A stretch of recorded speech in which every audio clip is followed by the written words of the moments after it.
আমার জীবনের চলার পথে কোনো এক মসজিদের উজুখানায় আমি একটা সাইনবোর্ড দেখেছি, যেখানে লেখা ছিল, অন্যের হক নষ্ট করে সিজদা গিয়ে জান্নাত খুঁজে কোনো লাভ নেই। লেখাটা দেখে আমি একটু হাসলাম,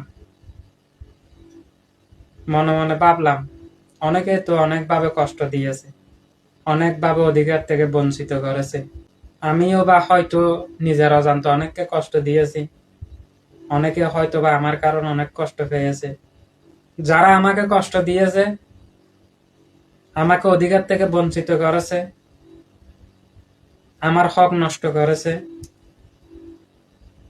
তাদের কাছে শক্তপোক্ত কোনো প্রমাণ ছিল না, যে কারণে তারা আমাকে কষ্ট দেবে, আমাকে বঞ্চিত করবে।